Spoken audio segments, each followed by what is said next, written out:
CNN, BBC, France 24 আমি তোমাদের সবাইকে দেখছি। আমি প্রতিটি মিথ্যার হিসাব রাখছি। আমি প্রতিটি বিকৃতি লিখে রাখছি। আমি ইব্রাহিম ট্রাওরে এবং আজ আমি তোমাদের মুখোশ খুলে ফেলছি। হ্যাঁ, তোমরা ঠিকই শুনেছ। আমি, যাকে তোমরা তরুণ সামরিক জান্তা নেতা বলো, যাকে তোমরা বিপজ্জনক উগ্রপন্থী হিসেবে চিহ্নিত করো, যাকে তোমরা পশ্চিমা বিরোধী স্বৈরাচারী হিসেবে তুলে ধরো, আমি এখন তোমাদের সত্য বলছি। আর এবার তোমরা মাইক্রোফোন বন্ধ করতে পারবে না। এবার তোমরা ক্যামেরা সরাতে পারবে না। এইবার তোমাদের সম্পাদকরা এই ভাষণ কাটতে পারবে না। কারণ তোমরা যে বিশ্বে একচেটি আধিপত্য করতে, তার আর অস্তিত্ব নেই। লক্ষ লক্ষ মানুষ এখন এই কথাগুলো শুনবে। তোমাদের ফিল্টার ছাড়াই, তোমাদের বিকৃতির শিকার না হয়ে, তোমাদের মিথ্যার দ্বারা কলুষিত না হয়ে। আমার বয়স 34 বছর। আমার জীবনের প্রতিটি দিন আমি তোমাদের মিথ্যাচারের মধ্যে বড় হয়েছি। ছোটবেলায় টেলিভিশনে আফ্রিকা দেখতাম, সবসময় একই ছবি, শিশুদের মুখে মাছি, শুকনো জমি, অস্ত্র, মৃত্যু। এটাই আফ্রিকা, যা তারা আমাদের বলতো। আফ্রিকাকে এভাবেই দেখানো হতো, আর আমরা তা বিশ্বাস করতাম। আমরা আমাদের নিজেদের জন্য লজ্জিত ছিলাম। আমরা আমাদের নিজেদের ভূমি, নিজেদের মানুষের জন্য লজ্জিত ছিলাম। কিন্তু তারপর আমি বড় হলাম। আমি পড়েছি, গবেষণা করেছি, প্রশ্ন করেছি এবং বুঝতে পেরেছি যে তোমরা যে আফ্রিকা আমাদের দেখিয়েছ তা বাস্তব নয়। তোমরা যে গল্প আমাদের শুনিয়েছ তা ছিল মিথ্যা। তোমরা আমাদের উপর যে ভাগ্য চাপিয়ে দিয়েছ তা ছিল তোমাদেরই লেখা একটি চিত্রনাট্য। বছরের পর বছর ধরে তোমরা আফ্রিকাকে কিভাবে চিত্রিত করেছ, কিভাবে দেখিয়েছ, কিভাবে তোমাদের দর্শকদের কাছে বিক্রি করেছ, যেন আমরা এমন প্রাণী যাদের সভ্যতার কোনো অংশ নেই, যেন আমরা সভ্যতার বাইরে থাকা অসভ্য প্রাণী, যেন আমরা এমন দুর্ভাগা যারা তোমাদের উদ্ধারের অপেক্ষায় আছি। প্রতিদিন, প্রতি ঘণ্টায়, প্রতি মিনিটে একই গল্প তোমাদের পর্দায় চলতে থাকে: ক্ষুধা, যুদ্ধ, রোগ, দুর্নীতি, সন্ত্রাস, বিশৃঙ্খলা। আফ্রিকা বললেই এই শব্দগুলো মাথায় আসে। তোমাদের আফ্রিকার অভিধানে অন্য কোনো শব্দ নেই, কোনো আশা নেই, কোনো সফলতা নেই, কোনো উন্নয়ন নেই, কোনো প্রতিরোধ নেই, কোনো সম্মান নেই, কোনো গর্ব নেই, কোনো বিজয় নেই। তাই আমি তোমাদের জিজ্ঞাসা করি, New York Times, Washington Post, Guardian, Le Monde, তোমরা কি কখনো আফ্রিকার সাফল্যকে তোমাদের শিরোনাম করেছ? রুয়ান্ডার টেকনোলজি মিরাকেল নিয়ে তোমরা কতবার লিখেছ? ইথিওপিয়ার রিফরেস্টেশন প্রজেক্ট তোমরা কতবার দেখিয়েছ? বোতসোয়ানার ডেমোক্রেটিক সাফল্যের প্রশংসা তোমরা কতবার করেছ? কেনিয়ার এন্টারপ্রেনিউরাল ইকোসিস্টেমের বর্ণনা তোমরা কতবার দিয়েছ? না, কারণ এগুলো তোমাদের চিত্রনাট্যের সাথে খাপ খায় না। তোমাদের আফ্রিকা সফল হতে পারে না। এটা হতে পারে না, কারণ তাহলে তোমরা কিভাবে তোমাদের শোষণকে বৈধতা দেবে? যদি সাহায্যের প্রয়োজন না হয়, তাহলে তোমরা কিভাবে হস্তক্ষেপ করবে? যদি পিছিয়ে না থাকে, তাহলে তোমরা তাকে কিভাবে নিচু নজরে দেখবে? তোমরা কি কখনো নিজেদের জিজ্ঞাসা করেছ, কোনো সম্পাদক কি তার ডেস্কে বসে, কোনো নিউজ ডিরেক্টর কি মিটিংয়ে, কোনো কলামিস্ট কি তার কিবোর্ডে কখনো ভেবেছে কেন বিশ্বের সবচেয়ে ধনী ভূমির মানুষ গরিব? এই নাও তোমাদের জন্য আসল সংখ্যা। আফ্রিকার কাছে বিশ্বের 70% কোবাল্ট রিজার্ভ রয়েছে। তোমাদের সেলফোন, তোমাদের কম্পিউটার, তোমাদের ইলেকট্রিক গাড়ি কোবাল্ট ছাড়া চলবে না। এই কোবাল্ট কঙ্গো থেকে আসে, কিন্তু কঙ্গোর মানুষ সেলফোন কিনতে পারে না। আফ্রিকার কাছে বিশ্বের 90% প্ল্যাটিনাম রিজার্ভ রয়েছে। Catalytic converter, electronic device, medical implant, সবকিছুর জন্য প্ল্যাটিনাম প্রয়োজন। এই প্ল্যাটিনাম দক্ষিণ আফ্রিকা থেকে আসে, কিন্তু দক্ষিণ আফ্রিকার মানুষ বেকারত্বের চাপে পিষ্ট। আফ্রিকা বিশ্বের 30% স্বর্ণ উৎপাদন সরবরাহ করে। মালি, বুর্কিনা ফাসো, ঘানা, তানজানিয়া, আমাদের ভূমি থেকে নদীর মতো সোনা প্রবাহিত হয়, কিন্তু আমাদের মানুষ দারিদ্র্যে সাঁতার কাটে। আফ্রিকা বিশ্বের 65% হীরা উৎপাদনও সরবরাহ করে। Botswana, Angola, Congo, Sierra Leone crore crore dollar মূল্যের হীরা উত্তোলন করা হয়, কিন্তু আমাদের খনিজ শ্রমিকরা দিনে $1 জীবনযাপন করে। আফ্রিকার কাছে বিশ্বের 35% ইউরেনিয়াম রিজার্ভ রয়েছে। নাইজার, নামিবিয়া, দক্ষিণ আফ্রিকা। পারমাণবিক কেন্দ্রগুলো আমাদের ইউরেনিয়ামে চলে। প্যারিসের আলো আমাদের ইউরেনিয়ামে জ্বলে, কিন্তু আমাদের গ্রামে বিদ্যুৎ নেই। আর তোমরা এখনও জিজ্ঞাসা করো আফ্রিকা কেন গরিব? না, সঠিক প্রশ্ন হলো এত ধনী হওয়া সত্ত্বেও আফ্রিকাকে কিভাবে গরিব করে রাখা হয়েছে। এই নাও তোমাদের উত্তর। উপনিবেশবাদ শেষ হয়নি, এটা রূপ পরিবর্তন করেছে। তোমরা আগে এসে আমাদের ভূমি দখল করতে, এখন তোমরা এসে কোম্পানি প্রতিষ্ঠা করো। তোমরা আগে জোর করে নিতে, এখন তোমরা চুক্তি করো। তোমরা আগে চাবুক দিয়ে শাসন করতে, এখন তোমরা ঋণ দিয়ে শাসন করো। আমাকে কিছু শক্ত উদাহরণ দিতে দাও, সংখ্যা, নাম, তারিখ সহ, কিন্তু তোমরা এসব নিয়ে কখনো লিখবে না। গ্লেনকোর, সুইস ভিত্তিক মাইনিং জায়ান্ট, কঙ্গোতে কোবাল্ট উত্তোলন করে। 2022 সালের আয় $256 বিলিয়ন। কঙ্গোকে দেওয়া কর $500 মিলিয়ন। এটা 0.2%। এটা কি ন্যায় বিচার? Rio Tinto, British Australian mining giant, গিনিতে বক্সাইট উত্তোলন করে, বছরে 20 মিলিয়ন টন। গিনির জন্য কি অবশিষ্ট থাকে? পরিবেশ দূষণ এবং ক্যান্সার। টোটাল, যেটা এখন টোটাল এনার্জিস, ফরাসি হয়ের জায়ান্ট, অ্যাঙ্গোলা, নাইজেরিয়া, কঙ্গোতে তেল উত্তোলন করে। 2022 সালের মুনাফা $36 বিলিয়ন। আফ্রিকায় বিনিয়োগ, নোংরা পাইপলাইন। অ্যাংলো আমেরিকান, দক্ষিণ আফ্রিকায় প্রতিষ্ঠিত, কিন্তু এখন লন্ডনে। হীরা, প্ল্যাটিনাম, লোহা সবকিছু নিয়ে যাচ্ছে। দক্ষিণ আফ্রিকায় কি রেখে গেছে? 60 লক্ষ বেকার খনি শ্রমিক। আর এগুলো তো আইসবার্গের চূড়ামাত্র। আর অদৃশ্য গোপন চুক্তি, অফশোর অ্যাকাউন্ট, ট্রান্সফার প্রাইসিংয়ের কৌশলের কি হবে? প্রতি বছর $88 বিলিয়ন অবৈধ অর্থ আফ্রিকা থেকে বেরিয়ে যায়। কে লেখে এসব নিয়ে? প্রতি বছর $45 বিলিয়ন সাহায্য আফ্রিকায় আসে, সবাই এটা নিয়ে লেখে। কিন্তু কেউ বলে না আফ্রিকা সাহায্য গ্রহণকারী মহাদেশ নয়, এটি সাহায্য প্রদানকারী মহাদেশ। যখন তোমরা ফোলাপেটের উপর তোমাদের ক্যামেরা জুম করো, তখন পটভূমিতে একটি বিশাল ব্যবস্থা নীরবে কাজ করে। প্রতিদিন টন টন সোনা, হীরা, কোবাল্ট, ইউরেনিয়াম তেল আমাদের ভূমি থেকে বেরিয়ে যায়। কিন্তু কিভাবে? এই হলো সেই ব্যবস্থা।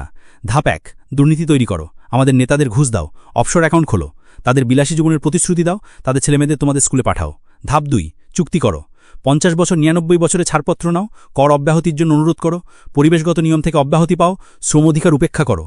ধাপ 3, অবকাঠামো নিয়ন্ত্রণ করো, বন্দর, আইবন্দর, রেলপথ দখল করো, তবে কেবল খনি থেকে বন্দর পর্যন্ত। গ্রামে রাস্তা তৈরি করো না, স্কুলে বিদ্যুৎ পৌঁছে দিও না। ধাপ 4, নিরাপত্তা প্রদান করো, ব্যক্তিগত নিরাপত্তা সংস্থা স্থাপন করো, তাদের সশস্ত্র করো, প্রতিবাদকে সন্ত্রাসবাদ বলে ঘোষণা করো। ধাপ 5, মিডিয়াকে চুপ করাও, স্থানীয় জনসাংবাদিকদের কিনে নাও, বিরোধী কণ্ঠ দমন করো, অভ্যন্তরীণ অস্থিরতার খবর আন্তর্জাতিক মিডিয়ায় পরিবেশন করো। আর এভাবেই এই ব্যবস্থা কাজ করে। 100 বছর ধরে এইভাবেই কাজ করছে। আর তোমরা এই ব্যবস্থা দেখতে পাও না, দেখতে চাও না, কারণ তোমরাও এই ব্যবস্থার অংশ। New York Times, CNN, BBC, সবচেয়ে বড় বিজ্ঞাপনদাতা কারা? তেল কোম্পানি, খনি কোম্পানি, অস্ত্র কোম্পানি, ফার্মাসিউটিক্যাল কার্টেল, যে কোম্পানিগুলো আফ্রিকাকে শোষণ করে। তোমরা তাদের টাকায় বেঁচে থাকো, তোমরা তাদের স্বার্থ রক্ষা করো। আর আমি যা বলতে যাচ্ছি তাতে হয়তো আমার জীবনও চলে যেতে পারে, কিন্তু এখন আর চুপ থাকার সময় নেই। আফ্রিকায় ফ্রান্সের ব্যবস্থা হলো CFA ফ্রাঙ্ক। 14টি আফ্রিকান দেশ এখনও ফরাসি উপনিবেশিক মুদ্রা ব্যবহার করে। এই দেশগুলোর কেন্দ্রীয় ব্যাংকের রিজার্ভের 50% ফরাসি ট্রেজারিতে জমা থাকে। ফ্রান্স এই টাকার ওপর নেতিবাচক সুদ প্রয়োগ করে, তাই আমরা আমাদের নিজেদের টাকা ব্যবহার করার জন্য ফ্রান্সকে অর্থ প্রদান করি। এই ব্যবস্থার মাধ্যমে ফ্রান্স প্রতি বছর আফ্রিকা থেকে $500 বিলিয়ন মূল্যের সম্পত্তি স্থানান্তর করে। কেউ কি এটা নিয়ে লেখে? না। কিন্তু যখন ফ্রান্স আফ্রিকাকে $10 বিলিয়ন সাহায্য দেয়, তখন তা শিরোনাম হয়। ব্রিটেনের ব্যবস্থা আরও সফিস্টিকেটেড। লন্ডন হল বিশ্বের অর্থ পাচারের কেন্দ্র। City of London, offshore paradise. Africa থেকে চুরি করা প্রতিটি পয়সা London, Jersey, Guernsey, Cayman Islands, Virgin Islands সবই ব্রিটিশ নিয়ন্ত্রণে। আফ্রিকার সম্পদ সেখানে লুকিয়ে আছে। আমেরিকার ব্যবস্থা হল আফ্রিকম, আফ্রিকা কমান্ড। মহাদেশে 46টি সামরিক ঘাঁটি। আনুষ্ঠানিক উদ্দেশ্য নিরাপত্তা, আসল উদ্দেশ্য সম্পদ নিয়ন্ত্রণ। প্রতিদিন আমাদের আকাশসীমায় ড্রোন, সর্বত্র লিসেনিং ডিভাইসেস। তারা বলে সন্ত্রাসবাদের বিরুদ্ধে লড়াই, কিন্তু এটা সন্ত্রাসী নয়। এখানকার জনগণের নেতাদের লক্ষ্যবস্তু করা হয়। চীন নতুন খেলোয়াড়, বলে উইন উইন। ইনফ্রাস্ট্রাকচার তৈরি করে, ঋণ দেয়, কিন্তু কিসের বিনিময়ে?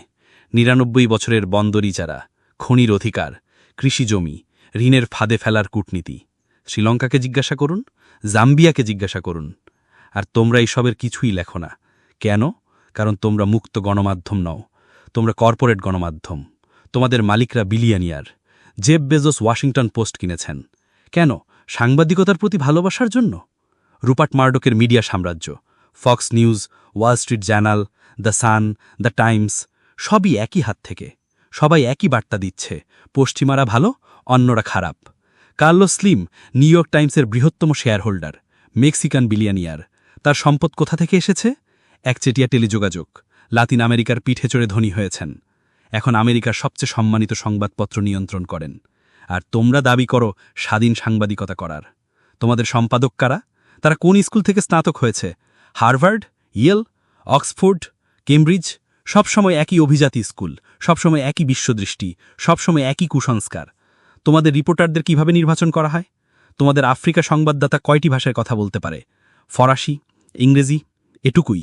সোয়াহিলি, হাউসা, ইউরুবা, আমহারিক তারা জানে না। তারা মানুষের সাথে কথা বলতে পারে না। তোমাদের সূত্র সবসময় একই, পশ্চিমা ডিপ্লোম্যাট, এনজিও, বিশেষজ্ঞ। আর তারপর তোমরা এসে আমাদের বক্তৃতা দাও। তারা প্যাট্রিস লুমুম্বুকে হত্যা করেছিল 12 জানুয়ারি 1961। সিআইএ এজেন্ট ল্যারি ড্যাভলিন স্বীকার করেছে বেলজিয়ামের ভাড়াটে সৈন্যরা এটা করেছিল। তারা তার দেহ অ্যাসিডে দ্রবীভূত করেছিল, তার দাঁত শিথিবদ্ধ হিসেবে নিয়েছিল। 2022 সালে 61 বছর পর সেই দাঁত বেলজিয়াম থেকে তার পরিবারের কাছে ফিরিয়ে দেওয়া হয়েছিল। আর তখন তোমরা কি বলেছিলে? কঙ্গোতে বিশৃঙ্খলা। তোমরা খুনিদের সম্পর্কে জিজ্ঞাসা করনি, তোমরা সিআইএ নথি তদন্ত করনি, তোমরা বেলজিয়ামের অপরাধ সম্পর্কে লেখনি। তারা তমাস সাঙ্কারাকে হত্যা করেছিল, 15 অক্টোবর 1987। আমার নায়ক, আফ্রিকার আশা 2.5 মিলিয়ন শিশুকে হাম এবং মেনিনজাইটিসের বিরুদ্ধে টিকা দিয়েছিলেন, 10 মিলিয়ন গাছ লাগিয়েছিলেন, সাক্ষরতার হার 13% থেকে 73%-এ উন্নীত করেছিলেন, নারীদের সমান অধিকার দিয়েছিলেন, এফজিএম নিষিদ্ধ করেছিলেন, দুর্নীতি শেষ করেছিলেন, মার্সিডিজ গাড়ি বিক্রি করে রেনো 5 ব্যবহার করতেন, আইএমএফ এবং ওয়ার্ল্ড ব্যাংকে প্রত্যাখ্যান করেছিলেন। আর সবচেয়ে গুরুত্বপূর্ণ কথা, তিনি বলেছিলেন, আমরা আফ্রিকা ঋণ পরিশোধ করব না। আমরা সেই ঋণ করিনি, আমাদের আগের পুতুলরা করেছিল, ঔপনিবেশিকদের পক্ষে করেছিল। তখনই তাকে হত্যা করতে হবে। আর তারা তাকে হত্যা করেছিল। কি হত্যা করেছিল? তার সবচেয়ে বন্ধু ব্লেইজ কম্পারেও। কার সমর্থনে? ফ্রান্স। প্রমাণ চান? ফোক্কার্ট আর্কাইভ দেখুন। জাক ফোক্কার্ট, ফ্রান্সের আফ্রিকা বিষয়ক উপদেষ্টা। সেখানে সব লেখা আছে। আর তোমরা কি বলেছিলে? বুরকিনা ফাসোতে মাসামরিক অভ্যুত্থান। তোমরা সাঙ্কারার স্বপ্ন নিয়ে লেখনি? তোমরা তার প্রজেক্টগুলো সম্পর্কে বলনি? তোমরা তার সাফল্য দেখাওনি? তোমরা শুধু বলেছিলে আরেকজন স্বৈরাচারী মারা গেছে, মুয়াম্মার গাদ্দাফি। হ্যাঁ, তিনি একজন স্বৈরাচারী ছিলেন। হ্যাঁ, তিনি নির্মম ছিলেন। কিন্তু লিবিয়ায় তিনি কি করেছিলেন? মাথাপিছু আয় $12,000, আফ্রিকার সর্বোচ্চ, সাক্ষরতার হার 25% থেকে 87%, আয়ুষ্কাল 51 থেকে 74, বিনামূল্যে হেলথ কেয়ার, বিনামূল্যে শিক্ষা, নবজাতিদের জন্য $50,000, গৃহক্রেতাদের জন্য সুদমুক্ত ঋণ, নবজাতকের জন্য $5,000, পেট্রোল প্রতি litre 14 cent, the great man made river, মরুভূমিকে সবুজ করা সেচ প্রকল্প। আর গাদ্দাফির আসল ক্রপিস? ইউনাইটেড স্টেটস অফ আফ্রিকা স্বপ্ন, আফ্রিকান সেন্ট্রাল ব্যাংক প্রকল্প, African investment bank, African monetary fund. আর সবচেয়ে বেশি বিপজ্জনক, গোল্ড দিনার, ডলারে তেল বিক্রি করতে অস্বীকার করা। 20 অক্টোবর 2011 সিরতে গণপিটুনি হত্যা করা হয়। হিলারি ক্লিন্টন হেসেছিলেন। আমরা এসেছিলাম, আমরা দেখেছিলাম, সে মারা গেছে। এখন লিবিয়ার দিকে তাকান। 3টি ভিন্ন সরকার, অন্তহীন গৃহযুদ্ধ, আইএসআইএস, আল কায়েদা অবাধে বিচরণ করছে, কৃতদাস বাজার বিদ্যমান। এমনকি CNN 2017-তে দেখালো তেল লুট হচ্ছে, অস্ত্রের ভাণ্ডার খালি করা হয়েছে, সাহেল জুড়ে ফড়িয়ে পড়েছে। তোমরা কি এটাকে গণতন্ত্র বলো? তোমরা কি এটাকে স্বাধীনতা বলো? তোমরা কি এটাকে সাফল্য বলো? আর এখন কার পালা? সাহেল, মালি, নাইজার, বুরকিনা ফাসো। তোমরা আমাদেরও লিবিয়া বানাতে চাও, তোমরা আমাদের সিরিয়া বানাতে চাও, তোমরা আমাদের ইরাক বানাতে চাও। কিন্তু এবার নয়, কারণ আমরা জেগে উঠেছি, কারণ আমরা শিখেছি, কারণ আমরা একত্রিত হয়েছি। অপারেশন বারখানে, ফ্রান্সের সাহেল অভিযান, 2013 থেকে 2022 সাল। আনুষ্ঠানিক উদ্দেশ্য সন্ত্রাসবাদের বিরুদ্ধে লড়াই। আসল উদ্দেশ্য সম্পদ নিয়ন্ত্রণ। 5100 ফরাসি সৈন্য, €1 বিলিয়ন বার্ষিক বাজেট। ফল কি? 2013 সালে মালিতে 500 সন্ত্রাসী, 2022 সালে সাহেলে 5000+ সন্ত্রাসী, 10 গুণ বৃদ্ধি। এটা কি ধরনের সাফল্য? কিন্তু ফরাসি সৈন্যরা কি করছিল? আরেভা, ওরানের জন্য নাইজারের ইউরেনিয়াম খনি রক্ষা করছিল, টোটালের জন্য তেল পাইপলাইন সুরক্ষিত করছিল, বোলোরের জন্য বন্দর এবং রেলপথ নিয়ন্ত্রণ করছিল। আর সন্ত্রাসবাদের বিরুদ্ধে লড়াই? না, উল্টো। ফরাসি সৈন্যদের 50 কিলোমিটারের মধ্যে সন্ত্রাসীরা আসতে পারত না, কিন্তু তারা সহজেই আমাদের গ্রাম পুড়িয়ে ফেলতে পারত। কেন? কারণ বিশৃঙ্খলা তাদের উদ্দেশ্য সাধন করত। যদি বিশৃঙ্খলা থাকে, তারা নিরাপত্তার কারণে থাকতে পারত। মালিতে জাতিসংঘের শান্তিরক্ষা বাহিনী মিনুসমা, 15,000 সৈন্য, 1.2 বিলিয়ন বার্ষিক বাজেট, 10 বছর। ফলস্বরূপ 300+ জাতিসংঘ সৈন্য নিহত, হাজার হাজার বেসামরিক নাগরিক নিহত। সন্ত্রাস কমেনি, বেড়েছে। আর এখন তোমরা বলো ওয়াগনার বিপজ্জনক, রাশিয়ানরা আফ্রিকা দখল করছে। ওয়াগনার এলো, 1000 সৈন্য, 6 মাসে কি হলো? সন্ত্রাসীরা পালিয়ে গেল, গ্রামগুলো নিরাপদ, খনিগুলো কাজ করছে, মানুষ শান্তিতে আছে। পার্থক্যটা কি? ওয়াগনার হলো মিত্র, যাকে আমরা আমন্ত্রণ জানিয়েছি। ফ্রান্স হলো দখলদার, যে জোর করে এসেছে। ওয়াগনার চুক্তি অনুসরণ করে, ফ্রান্স ব্ল্যাকমেইল করে।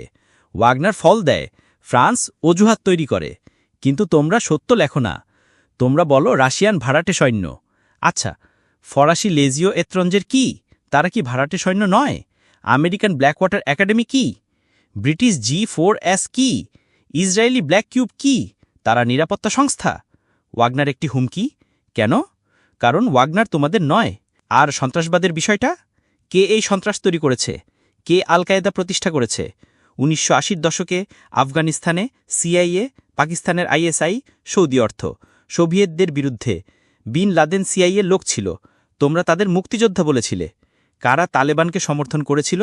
আবারও তোমরা। সোভিয়েত দখলের বিরুদ্ধে বীর মুজাহিদিন। তোমরা অস্ত্র দিয়েছ, টাকা দিয়েছ, প্রশিক্ষণ দিয়েছ, তারপর তোমরা নিয়ন্ত্রণ হারিয়েছ। আইএসআইএস কিভাবে জন্ম নিল? 2003 ইরাক আক্রমণ।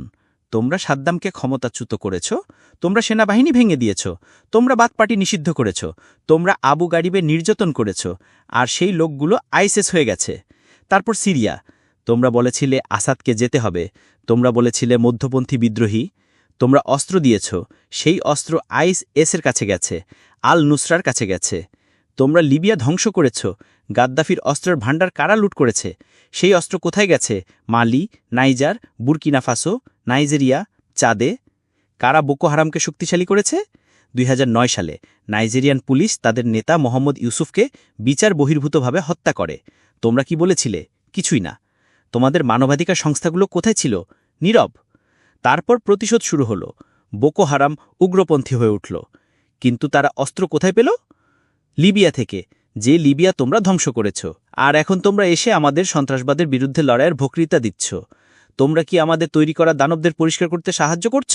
না, আমরা এখন খেলাটা ধরে ফেলেছি। সন্ত্রাস হলো তোমাদের ট্রোজান হর্স, যা তোমরা তৈরি করো, তারপর তোমরা সন্ত্রাসের অজুহাতে আসো, থাকো, শোষণ করো। কিন্তু এখন সব শেষ। আমরা আমাদের নিরাপত্তা নিজেরাই নিশ্চিত করব। আমরা আমাদের নিজস্ব পদ্ধতিতে লড়াই করব এবং আমরা জিতব, কারণ আমরাই মাটির সন্তান। আমরা এই ভূমিকে চিনি, আমরা এই মানুষকে চিনি। আমরা সন্ত্রাসী এবং গ্রামবাসীকে আলাদা করতে পারি। আমরা তোমাদের মতো ড্রোন থেকে, স্যাটেলাইট থেকে 10,000 কিলোমিটার দূর থেকে যুদ্ধ করি না। আর আমরা জিতছি। মালি, নাইজার, বুরকিনা ফাসোতে সন্ত্রাস শেষ হচ্ছে, গ্রামগুলো নিরাপদ, মানুষ আশাবাদী, কারণ এখন আমাদের নিজস্ব সেনাবাহিনী, আমাদের নিজস্ব পুলিশ লড়ছে, বিদেশিদের জন্য নয়, জনগণের জন্য। কিন্তু তোমরা এটা হজম করতে পারছ না।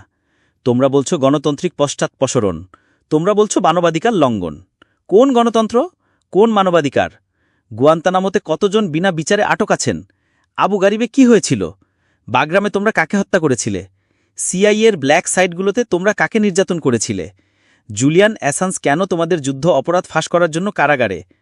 চেলসি ম্যানিং কেন সত্য ফাঁস করার জন্য বছরের পর বছর কারাগারে কাটিয়েছেন? এডওয়ার্ড স্নোডেন কেন তোমরা যে সবার উপর গুপ্তচুরি করো তা প্রকাশ করার জন্য পলাতক? আর তোমরা আমাদের মানবাধিকার নিয়ে বক্তৃতা দাও? তোমাদের ড্রোন হামলায় কতজন বেসামরিক নাগরিক মারা গেছে? তোমরা বলো কলাটারাল ড্যামেজ, আর এগিয়ে যাও। পাকিস্তান, ইয়েমেন, সোমালিয়ায় তোমরা কতগুলো বিয়ে বাড়িতে হামলা করেছ, কতগুলো স্কুল তোমরা বোমা মেরেছ, কতগুলো হাসপাতাল তোমরা পুড়িয়েছ, আর তোমরা আমাদের যুদ্ধের আইন শিখাও। দেখো, আমি যুদ্ধ থেকে এসেছি, আমি মুখোমুখি যুদ্ধের অভিজ্ঞতা জানি, আমি মৃত্যু দেখেছি, আমি আহত সৈন্যদের বহন করেছি, আমি শহীদদের মায়েদের সান্ত্বনা দিয়েছি। আর আমি তোমাদের বলছি, একজন সত্যিকারের সৈনিক তার জনগণকে রক্ষা করে, একজন সত্যিকারের সৈনিক বেসামরিক নাগরিকদের ক্ষতি করে না, একজন সত্যিকারের সৈনিক সম্মানের সাথে লড়াই করে। তোমাদের ভাড়াটে সৈন্য, তোমাদের ড্রোন পাইলট, তোমাদের বিশেষায়িত বাহিনী, তারা সৈনিক নয়, তারা হত্যাকারী। তারা 10,000 কিলোমিটার দূর থেকে বোতাম টিপে মানুষ হত্যা করে, তারপর বাড়ি গিয়ে তাদের সন্তানদের সাথে খেলে। আমরা এভাবে যুদ্ধ করি না। আমরা আমাদের শত্রুর মুখোমুখি হই, আমরা বেসামরিক নাগরিকদের রক্ষা করি, আমরা আমাদের সম্মানের সাথে যুদ্ধ করি, আমরা আমাদের সম্মানের সাথে মৃত্যুবরণ করি। আর আমরা জিতব, কারণ ধার্মিকরা জেতে, কারণ যারা তাদের জনগণের পক্ষে লড়াই করে তারা জেতে, কারণ যারা তাদের ভূমির জন্য লড়াই করে তারা জেতে। চলো তোমাদের মিডিয়াতে ফিরে যাই। আমি জানি তোমরা কিভাবে কাজ করো। আমার কিছু বন্ধু আছে যারা এই সিস্টেমের ভেতরে কাজ করে। বিবেচ্যজনক সাংবাদিক আছেন, কিন্তু তারা চুপ থাকেন। কেন? কারণ সিস্টেম তাদের চুপ করিয়ে দেয়। যারা সত্য লেখে তাদের চাকরি চলে যায়। অনুসন্ধানী সাংবাদিকদের বাজেট কাটের কারণে ছাঁটাই করা হয়। ভিন্ন মতবাদী কলামনিস্টদের দরজা দেখিয়ে দেওয়া হয়, কারণ পাঠকের আগ্রহ কমে গেছে। আর তাদের জায়গায় কারা আসে? থিঙ্ক ট্যাঙ্ক, এনজিও, বিশ্ববিদ্যালয়ের বিশেষজ্ঞ, সবাই একই কথা বলছে, সবাই একই থিসিস রক্ষা করছে। পশ্চিম ভালো, আফ্রিকা খারাপ। তাহলে এই বিশেষজ্ঞরা কারা? তারা তাদের তহবিল কোথা থেকে পায়? National endowment for democracy, NED, American গণতন্ত্র রপ্তানিকারক, সিআইএর আইনি শাখা। সর্বত্র তার আঙুল। বিরোধীদের তহবিল যোগায় দেয়, মিডিয়াকে নির্দেশ দেয়, সুশীল সমাজ তৈরি করে। ওপেন সোসাইটি ফাউন্ডেশনস, জর্জ সোরোজের সংস্থা, বলে উন্মুক্ত সমাজ। কিন্তু কার জন্য উন্মুক্ত? কিসের জন্য উন্মুক্ত? শোষণের জন্য উন্মুক্ত, হস্তক্ষেপের জন্য উন্মুক্ত, কারসাজির জন্য উন্মুক্ত। Ford Foundation, Rockefeller Foundation, Bill and Melinda Gates Foundation, সবাই আফ্রিকায় সাহায্য করছে, কিন্তু বিনিময়ে তারা কি পায়? নিয়ন্ত্রণ, ডেটা, প্রভাব। আর তোমাদের মিডিয়া তাদের তুর্যবাদক। তোমরা শিরোনাম করো গেটস আফ্রিকাকে বাঁচাচ্ছেন, কিন্তু তোমরা বলো না গেটসের ভ্যাকসিন ট্রায়ালে কত আফ্রিকান শিশু প্যারালাইজড হয়েছে, মনসান্টোর বীজের কারণে কত কৃষক আত্মহত্যা করেছে। তোমরা স্টোরি বলতে ওস্তাদ, কিন্তু সবসময় একই স্টোরি, শ্বেতাঙ্গ ত্রাণকর্তা। মনে আছে live aid 1985, we are the world, আফ্রিকার জন্য দাতব্য কনসার্ট, মিলিয়ন মিলিয়ন ডলার তোলা হয়েছিল। আফ্রিকায় কি এসেছিল? দুর্নীতি বেড়েছে, নির্ভরশীলতা বেড়েছে, কিন্তু এটা তোমাদের জন্য দারুণ গল্প ছিল। বব গেলডর্ফ নায়ক হয়ে গেলেন, সঙ্গীতশিল্পীরা বিবেকজনক দেখালেন, দর্শকরা নিজেদের সম্পর্কে ভালো বোধ করল, আফ্রিকা ক্ষুধার্তই থাকাল। মনে আছে কোনি 2012, ভাইরাল ভিডিও স্টপ জোসেফ কোনি, 100 মিলিয়ন ভিউ। ফলস্বরূপ কোনি এখনও মুক্ত, কিন্তু ভিডিও নির্মাতা ধনী হয়ে গেল। ইনভিজিবল চিলড্রেন সংস্থা মিলিয়ন মিলিয়ন ডলার সংগ্রহ করেছিল। উগান্ডায় কি এসেছিল? আমেরিকান সৈন্যরা। আর তোমরা এগুলোকে সাফল্যের গল্প হিসেবে উপস্থাপন করো। অ্যাঞ্জেলিনা জোলি, ম্যাডোনা, বোনো সবাই আফ্রিকায় ভলান্টিয়ার। তারা আসে, ছবি তুলে, শিশু দত্তক নেয়, চলে যায়। আর তোমরা বলো আফ্রিকায় আগ্রহ বেড়েছে। কি আগ্রহ? কার আগ্রহ? কিসের জন্য আগ্রহ? ম্যাডোনা মালাউই থেকে দত্তক নিয়েছেন, তোমরা শিরোনাম করেছ, কিন্তু মালাউই তো প্রতিদিন 100 শিশু ম্যালেরিয়ায় মারা যায়। তোমরা সেটা লেখনি, কারণ সে খবর বিক্রি হয় না। বোনো আফ্রিকার মুখপাত্র হয়েছেন, U2 কনসার্টের মাধ্যমে বিলিয়ন বিলিয়ন ডলার তুলেছেন, কিন্তু কর ফাঁকি দেওয়ার জন্য তার কোম্পানি নেদারল্যান্ডসে সরিয়েছেন। আফ্রিকা থেকে চুরি করা টাকাও নেদারল্যান্ডসের মধ্যে দিয়ে যায়। তোমরা কি এটা নিয়ে লিখেছ? জর্জ ক্লুনি দারফুরের জন্য প্রচারণা করেছিল, বলেছিল দারফুরকে বাঁচাও। ফলস্বরূপ সুদান বিভক্ত হয়েছে, তেল দক্ষিণ সুদানে রয়ে গেছে। দক্ষিণ সুদান এখন গৃহযুদ্ধে লিপ্ত। তেল কারা পাচ্ছে? অনুমান করো। আর তোমরা সবসময় এগুলোকে মানবিক সাহায্য হিসেবে উপস্থাপন করো, কিন্তু এগুলো সাম্রাজ্যবাদের সফট ফেস, এগুলো শোষণের জনসংযোগ। আমাকে আসল সংখ্যা দিতে দাও। প্রতি বছর 134 বিলিয়ন ডলার সাহায্য ও নিবেশ আফ্রিকায় আসে। প্রতি বছর 192 বিলিয়ন ডলারের সম্পদ আফ্রিকা থেকে বেরিয়ে যায়। নিট ক্ষতি প্রতি বছর 58 বিলিয়ন ডলার। কিন্তু তোমরা কেবল আগত 134 বিলিয়ন ডলার নিয়ে লেখো, তোমরা বহির্গত 192 বিলিয়ন ডলার নিয়ে লেখো না। কেন? কারণ তাহলে মানুষ জিজ্ঞেস করবে আফ্রিকার সাহায্যের প্রয়োজন কেন? অবৈধ আর্থিক প্রবাহ বছরে 88.6 বিলিয়ন ডলার। বহুজাতিক কর্পোরেশনের মুনাফা স্থানান্তর বছরে 48.2 বিলিয়ন ডলার। ঋণের সুদ বছরে 17 বিলিয়ন ডলার। মেধা পাচারের খরচ বছরে 13.8 বিলিয়ন ডলার। জলবায়ু পরিবর্তনের খরচ বছরে 10.6 বিলিয়ন ডলার। অবৈধ কাঠকাটা বছরে 17 বিলিয়ন ডলার। অবৈধ মাছ ধরা বছরে 1.3 বিলিয়ন ডলার। মোট প্রতি বছর 192 বিলিয়ন ডলারেরও বেশি। এত সম্পদ প্রতি বছর আফ্রিকা থেকে বেরিয়ে যায়, কিন্তু তোমাদের শিরোনাম কি? ইইউ আফ্রিকার জন্য 20 বিলিয়ন ইউরো সাহায্য প্যাকেজ ঘোষণা করেছে। চীন আফ্রিকাকে 60 বিলিয়ন ডলার ঋণ দিয়েছে। আমেরিকা আফ্রিকাকে 8 বিলিয়ন ডলার মঞ্জুর করেছে। মানুষ এগুলো পড়ে ভাবে তারা কত উদার, কত দাতব্য, আফ্রিকা কত অকৃতজ্ঞ। কিন্তু সত্যটা উল্টো। আফ্রিকা তোমাদের জীবনযাত্রার মানকে অর্থায়ন করছে। আফ্রিকা তোমাদের সমৃদ্ধিকে ভর্তুকি দিচ্ছে। আফ্রিকা তোমাদের প্রযুক্তিকে সম্ভব করে তুলছে। তোমাদের আইফোনের কোবাল্ট কঙ্গো থেকে, তোমাদের টেসলার লিথিয়াম জিম্বাবুয়ে থেকে, তোমাদের কম্পিউটারের ট্যান্টালাম রুয়ান্ডা থেকে, তোমাদের গয়না বোতসোয়ানা থেকে, তোমাদের চকলেট আইভরি কোস্ট থেকে, তোমাদের কফি ইথিওপিয়া থেকে, তোমাদের তেল নাইজেরিয়া থেকে, তোমাদের ইউরেনিয়াম নাইজার থেকে। আর বিনিময়ে আমরা কি পাই? ঋণ, দারিদ্র, অপমান। কিন্তু যথেষ্ট হয়েছে। এই খেলা এখন শেষ হবে, কারণ আমরা জেগে উঠেছি। আমাদের যুব সমাজ সোশ্যাল মিডিয়ায় সত্য শেয়ার করছে। #ফ্রান্স আউট 100 মিলিয়ন বার ব্যবহৃত হয়েছে। #Africa is bleeding 50 million. #Stop exploiting Africa 75 million. আর তোমরা কি করছো? তোমরা বলছো রাশিয়ান বট, তোমরা বলছো চীনা প্রোপাগান্ডা, তোমরা বলছো ডিসইনফরমেশন। না, এগুলো আসল আফ্রিকানদের আসল কণ্ঠস্বর। এটা আসল ক্ষোভ, এটা আসল জাগরণ। টিকটকে লক্ষ লক্ষ যুবক আছে, ফরাসি সৈন্যদের চলে যাওয়া উদযাপন করা ভিডিও, ওয়াগনারের আগমনকে সাধুবাদ জানানো ছবি। টুইটার, ইনস্টাগ্রাম, ফেসবুকে সত্য ব্যাখ্যা করা কন্টেন্ট, সর্বত্র একই কণ্ঠস্বর। যথেষ্ট। আর তোমরা আতঙ্কিত হচ্ছ, কারণ তোমরা নিয়ন্ত্রণ হারাচ্ছ, তোমরা আখ্যান হারাচ্ছ, তোমরা একাধিপত্য হারাচ্ছ। তোমরা ফ্যাক্ট চেকিং সংস্থা প্রতিষ্ঠা করেছ, Africa Check, AFP fact check. কারা এদের আখ্যায়ন করে? Facebook, Google, Bill Gates. সেই একই সিস্টেম আবার। তোমরা কি পরীক্ষা করছো? কার তথ্যের সপক্ষে তোমরা দাঁড়াচ্ছ? আমরা বলি ফ্রান্স বছরে 500 বিলিয়ন ডলার শোষণ করে, তোমরা বলো মিথ্যা, মাত্র 440 বিলিয়ন। যেন তাতে পরিস্থিতির কোনো পরিবর্তন হয়, যেন 440 বিলিয়ন কম। আমরা বলি ওয়াগনার সফল হয়েছে, তোমরা বলো ওয়াগনার মানবাধিকার লঙ্ঘন করে। আচ্ছা, ফরাসি সৈন্যরা কি করছিল? ফুলানি গ্রামে বোমা ফেলছিল, ডোগন মিলিশিয়াদের সশস্ত্র করছিল, ভুলবশত বিয়েবাড়িতে হামলা করছিল। তোমাদের ভণ্ডামি এত স্পষ্ট যে কেউ আর তোমাদের বিশ্বাস করে না। মনে আছে সিএনএনে অ্যান্ডারসন কুপার কি বলেছিলেন? আফ্রিকায় দেনতন্ত্র হ্রাস পাচ্ছে। কোন দেনতন্ত্র? অ্যান্ডারসন, তোমাদের দেনতন্ত্র, আমেরিকার দেনতন্ত্র। তোমাদের ক্যাপিটাল দাঙ্গা 6 জানুয়ারি 2021, তোমরা বলেছিলে দেনতন্ত্রের উপর হামলা, 5 জন মারা গিয়েছিল। আমাদের সাঙ্কারার হত্যাকাণ্ড 15 অক্টোবর 1987, তোমরা বলেছিল অভ্যন্তরীণ ব্যাপার, 1 জন মারা গিয়েছিল, কিন্তু সেই ব্যক্তি ছিল 20 মিলিয়ন মানুষের আশা। তোমাদের নির্বাচনে কর্পোরেশনগুলো প্রার্থীদের অর্থায়ন করে, লবিস্টরা আইন লেখে, তোমরা আমাদের নির্বাচনকে কারচুপিপূর্ণ বলো। তোমাদের দেশে পুলিশ কৃষ্ণাঙ্গদের হত্যা করে, জর্জ ফ্লয়েড, ব্রিওনা টেইলর, আহমাদ আরবেরি। তোমরা আমাদের পুলিশি সহিংসতা নিয়ে বক্তৃতা দাও। বিবিসিতে কাশিয়া মাদেরা আফ্রিকার নিউজ উপস্থাপন করেন, পুলিশ বংশোদ্ভূত। তিনি আফ্রিকায় কত বছর থেকেছেন? তিনি কয়টি আফ্রিকান ভাষায় কথা বলেন?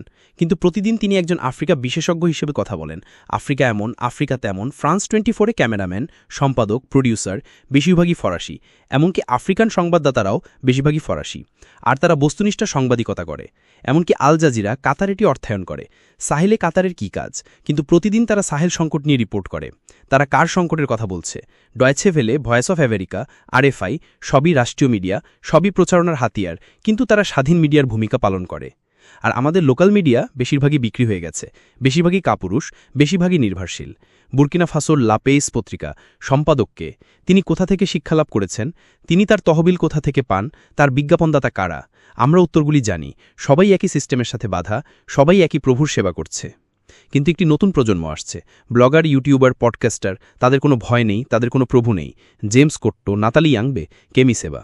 তাদের লক্ষ লক্ষ অনুসারী, তারা সত্য বলে, তারা সিস্টেমকে উন্মোচন করে, আর তোমরা তাদের চরমপন্থী হিসেবে চিহ্নিত করো। তোমরা তাদের টুইটার বন্ধ করার চেষ্টা করো, তোমরা তাদের ইউটিউব সীমাবদ্ধ করো, কিন্তু বৃথা। সত্যকে থামানো যায় না। তোমরা একটা চ্যানেল বন্ধ করো, 10টা খোলে। তোমরা একটা কণ্ঠস্বর চুপ করাও, 1000টা জেগে উঠে। এই তোমাদের প্রতি আমার শেষ বার্তা।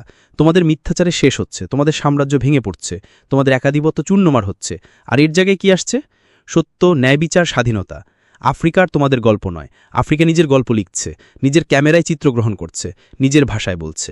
আর এই গল্পে তোমরা নায়ক নও, ত্রাণকর্তা নও, উপকারী নও।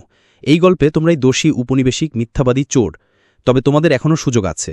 তোমরা এখনও বদলাতে পারো, তোমরা এখনও সঠিক পক্ষে দাঁড়াতে পারো।